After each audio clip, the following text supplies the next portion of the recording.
지금부터 10년 전 처음 등장한 영화 트랜스포머를 별 불편 없이 즐기셨다면 여러분은 꼭 인간과 같은 생물종이 아니더라도 어떤 능력을 가지고 있다면 충분히 인간처럼 말하고 행동하는 주체가 될 수 있음을 체험하고 받아들인 셈입니다.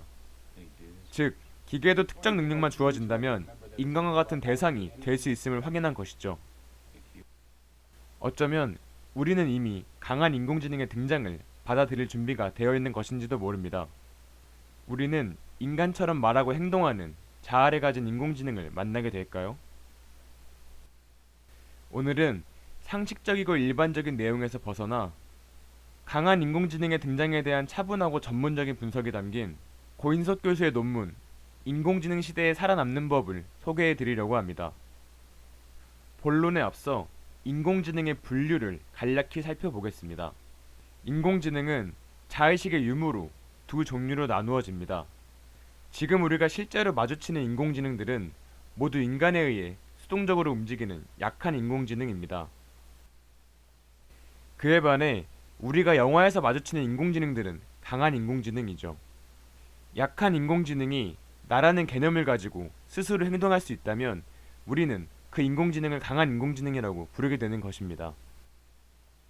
여기서 흥미로운 점은 우리 인간은 약한 인공지능과의 대결에서마저도 참패하고 있다는 사실입니다. 먼 미래를 상정하지 않아도 우리는 이미 현실에서 만나는 약한 인공지능에게도 위압감과 두려움을 느끼고 있습니다.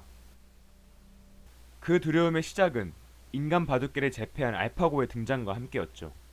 하지만 알파고의 승리에는 감춰진 진실이 있었습니다. 사실 알파고는 이세돌보다 더 나은 바둑 실력을 가져서 이긴 것이 아니었습니다. 그 이유는 테니스 경기의 예로 유추해 볼 수 있는데요. 어떤 선수가 상대방의 모든 공을 100% 받아 넘길 수 있는 수비 능력을 가졌다면 그의 재주가 달랑 그거 하나뿐이어도 그를 이길 사람은 없습니다. 마찬가지로 알파고도 바둑의 모든 역량에서 인간을 압도한 것이 아니라 뛰어난 계산 속도 하나로 승리했던 것입니다. 알파고가 바둑계를 평정한 것은 맞지만 계산 능력은 인간의 지능 중 극히 일부이기 때문에 알파고가 인간의 지능을 뛰어넘었다고 하기에는 무리가 있는 것이죠.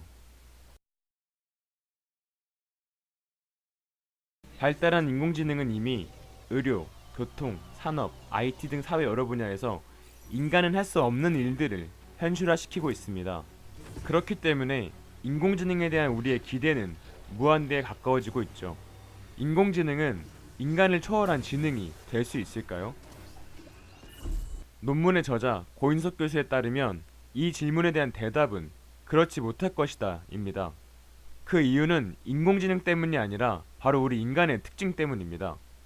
인간을 뛰어넘는 지능을 만들기 위해선 먼저 인간 정신에 대한 완벽한 이해가 선행돼야 합니다. 하지만 우리는 아직 인간 정신에 대한 충분한 설명을 하지 못하고 있고 특히 나라는 개념, 즉 인간의 자아에 대해서는 어떤 적절한 설명도 내놓고 있지 못합니다. 우리 인간은 인공지능이 무엇을 뛰어넘어야 하는지도 모르고 있는 것이죠. 사실상 인간 지능 모든 면에 대한 지식을 우리 인간 손에 쥐는 것은 불가능합니다. 그렇기 때문에 인간을 뛰어넘는 지능도 원리적으로 불가능한 것이죠. 오늘 우리는 하나의 답을 얻었습니다. 그것은 바로 인공지능 연구는 다시 우리 인간을 향하고 있다는 사실입니다. 신의 죽음을 선언한 인간은 이제 스스로 창조주가 되려고 하고 있습니다. 하지만 불완전한 인간의 창조는 언제나 그렇듯 위험을 동반합니다. 그리고 그 창조의 대상이 인공지능이라면 위험성은 더욱더 높아지게 되죠.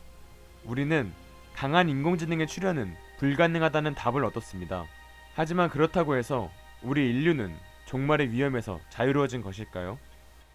이 질문에 대한 답은 아직 우리의 숙제로 남아 있습니다.